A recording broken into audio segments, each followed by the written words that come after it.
Hey, welcome back to Wikipedia Talk with Bronwyn and Paula. Hello. What are we talking about today, Bronwyn? We are talking about curses. Yay! Okay, I've noticed a lot of a huge uptick in the business of basically wanting to kill people. So Not very nice. Right, I wanted to talk about the different levels, so I guess we'll start with a sour jar. That's one of your best sellers. Yes, it's a very basic, you can sour a person, like sour everything for Bob Smith. Or like your sister, be like, I just hope today really sucks for her.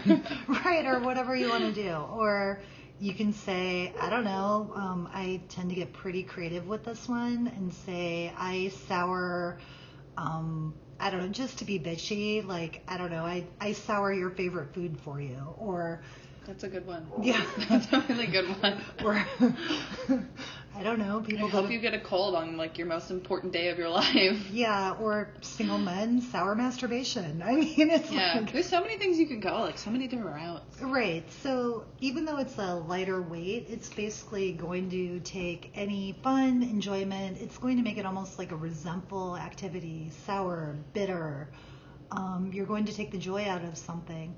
Or you can sour the very ability of somebody to do something. Like if you do this thing, you're going to feel instantly just cranky and mean and bad, and you probably won't want to do it anymore. So it can also be a very good correctional tool. Yeah. All right. So the next thing is karmic curses, which I've done a few of them. My most recent one, which is still going on, and I totally forgot about it. So I worked at this job, and I was below the store manager, so I was like the first assistant. So when he wasn't there, I ran the store. So let's just call him Sam. Sam was a complete jackass all the time, and everybody hated their jobs. And we'd hire new people, and then they'd quit because he sucked. So like he was just mean to me on a day-to-day basis. So I was like, you know what? I put a curse on you, karmic curse. If you're gonna talk bad about me and be mean to me, bad things are gonna happen to you. I sat down and I slapped this curse onto him, and then I buried it to seal it. So basically, like, he would start being mean to me and, like, mid-shift be like, I gotta go to the bathroom. I was like, all right, man, you do what you gotta do. And then, like, a couple months of this going on, he went to the doctor and he was like, yeah, I just got diagnosed for being severely lactose intolerant. And so... But it would only pop up when he was being mean to you. Or talking bad about me, even if I wasn't there. Like, that was the thing. And then... that curse also applied to all of my coworkers. Like, if they started, like, bad-mouthing me along with him, then, like, shitty things would happen to them. And I left the company about a year ago, and I just got word that everybody thinks that I cursed them, and I was like, you know, you're not wrong, but, yeah. I don't know what happened. Now he can't drink milk because he explodes. Okay, I once got very mad at somebody who did something really stupid and very cruel to me, and I cursed him to basically get everything he wanted at that moment. Oh, this is one of my favorite curses. Yeah, it wasn't even a curse. I blessed him to get everything he thought he wanted at that moment. And every time I see him, he has everything he's ever wanted he has and more. Everything he thought he wanted at that moment. His life has not moved in 10 years. How much money does he make? About what he made 10 years ago. No, how much money does he make? I don't know exactly, but yeah. Isn't it like $100,000 a year? Right, which is exactly what he made 10 years ago. And he lives off about $40,000 of that a year? Right, because of, he wanted this other woman, and she was ridiculously horrible, and every time I see him, he tells me about how absolutely miserable he is, how much he hates She does yoga 5 times a day, and she's still fat. Right. I was like, I died when he said that. Yeah, I know. Like, he's pretty bitter. Well, yeah, it's gotten pretty bad. But there are many, many. So a karmic curse is kind of anything that kind of plays off of their actions. Like if they do something bad, they get punished, basically. Or it's... But if you stop doing the bad act, then you're fine. Right, most times. Or, or you can say, until they make amends to me, then this will continue. Yeah. I don't know, like the karmic curse that I did, it was like, basically if you're not mean to me and you don't talk bad about me, then nothing will happen to you. But Right. A year later, he's still continuing to do that, and his health problems have significantly gone downhill, along with a few other people that still work there. And, okay, so then let's talk about retribution, justice work.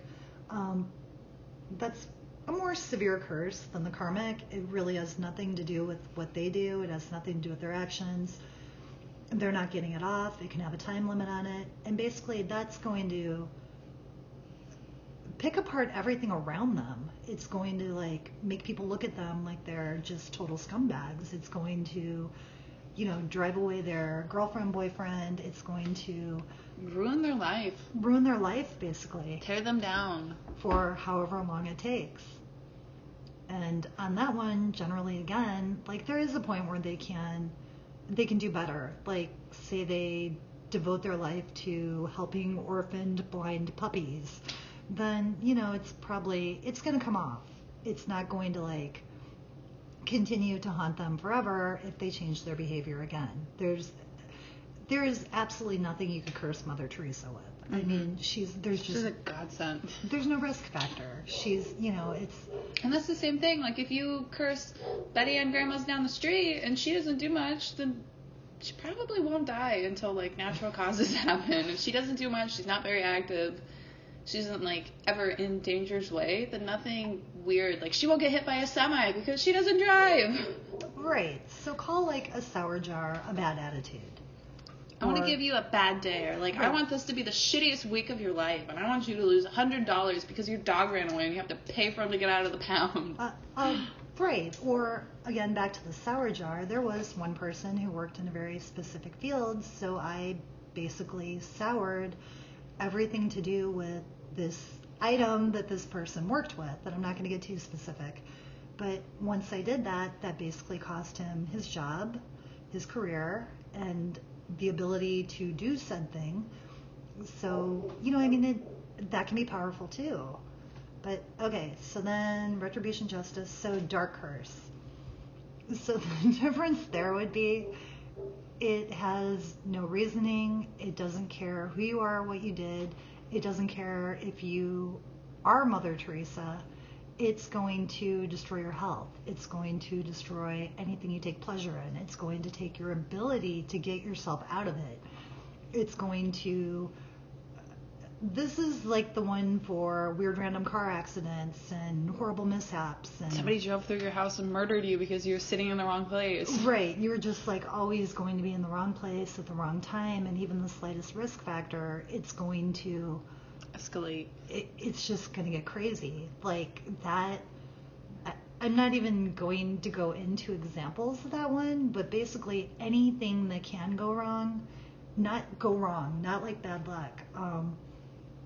It's like a cabinet opens and a knife falls on your foot and stabs you. Right, but like... And there was like no reason for a knife to be that close to the edge. And then for some weird reason it gets infected, and then your foot has to be amputated, and then you find out it spread to your liver, and it's like that kind of curse. And I know of absolutely no way to take that off. I think you can lessen it. I think you can, you know, obviously put yourself in a bubble and live very carefully, but I know of absolutely no way to take that off. And I don't know, I think that's all that we have today for curses. Right. So just think about what type of curse you're willing to do and what type of curse you want to do. Oh, hold on. One more difference. Justice work. Justice work is generally not a curse, and that's probably what we do the most of. Mm-hmm. Like somebody, oh my God. The most recent case was about a pedophile. Yeah, that was horrible. I have no problem putting a death curse on a pedophile. But yeah, but the thing is, somebody that below the karmic line. Yeah, like you're basically getting brownie points. You ever play that game where like, okay, if I hit this person, I'm going to get 80 points. Right. Like, this is real. To me, I know that's always my joke. I'm like, it's like a pinball machine. Like if I take out a child molester, I get a surplus. Yay! But yeah, that guy, so him, I mean and a lot of times it's like you start working on somebody like that and it's like the spirits just... They want to go. They're like, this is something fun for them to do. This is like, they're like, oh, like we can actually like harm somebody and not be in trouble for it. Like we can torture this guy. So what justice really means is you're taking out a bad person. So again, use this one carefully because this one is more dependent on this person actually having done something wrong and can backfire horribly. Mm-hmm. Like if you call for justice, you better deserve justice. But with justice, generally the understanding is that this person will get their penance and the victims will get help. So different kinds of work, different days. Yeah. So, thank you for listening to our second episode. We'll be back with another one right, soon. so make sure you say you're sorry when you hurt someone. Yeah, because you don't want to get sour girlfriend. Bye. Bye.